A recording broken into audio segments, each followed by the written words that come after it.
मुसलमान जिसको एक बीमारी कभी नहीं हो सकती थी, सबसे ज्यादा गोली बिक रही है ज़ैनेक्स की पाकिस्तान में। डिप्रेशन, मोमिन को कैसे डिप्रेशन हो सकता है? अल्लाह वाले को कैसे डिप्रेशन हो सकता है? तुमने तो पहाड़ जमीन एक कर दिए, माजी का रेफरेंस है तुम्हारा, तुम कैसे घबरा गए आगे से? तुम्हें क्यों मायूसी हो गई? डाउट कहां से आ गई? जबकि पहला जुमला अल्लाह कुरान में कहता है इंसान और बंदे का ताल्लुक कायम ज़ालिकल किताबु ला रैब फीह से होता है। हम कैसे शक में आ गए? अगरचे वो बहुत आगे निकल गया है, अगरचे मद्दे मुकाबिल बहुत आगे निकल गया है, तो जिंदगी इन्हीं चीजों का नाम है बेटा। लोग तुझसे आगे चले जाएंगे, लोग तुझे पीछे छोड़ जाएंगे, क्योंकि तेरे पास वसाइल नहीं होंगे, तेरे पास असबाब नहीं होंगे, तेरे पास वो शोहरत नहीं होगी, वो तलक्की बिल कबूल नहीं होगी, लोग तुझे अब मानते नहीं होंगे, तेरा सिक्का बिकता नहीं होगा, तू लोगों की धड़कन नहीं होगा, तू किसी का एहसास नहीं होगा और किसी की फिक्र नहीं होगा। इन लम्हात में और इन वादियों में लीडर पैदा होता है, इन लम्हात में और इन घाटियों के अंदर एक इमाम और क़यादत जन्म लेती है, और इन्हीं औकात के अंदर एक रूह अपनी एक्सीलेंस को अटैच करने के लिए एक अहद उठाती है, एक अज़म बनाती है, एक कसद बनाता है, इरादा करता है, और उस इरादे को एक अमल की शक्ल इख्तियार करता है और अपनी जिंदगी के सारे रेफरेंसेस को माइनस करके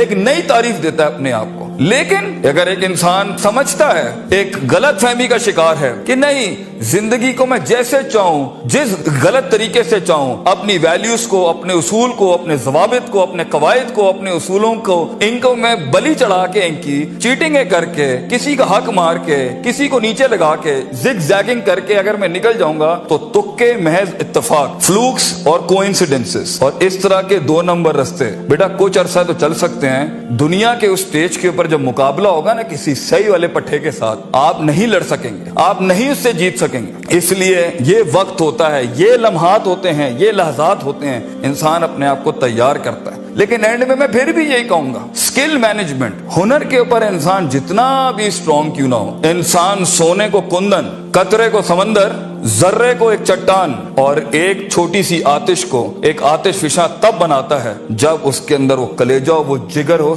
परसिस्टेंट रहने का, पेशेंट रहने का, साबिर रहने का, कंसिस्टेंट रहने का, कांस्टेंट रहने का, मुस्तकिल मिजाज रहने का, इस्तकलाल रहने का। I'll keep falling down and I'll keep moving forward. I'll keep falling down and I'll keep moving forward. He strikes his way in those storms that are meant to nail him down.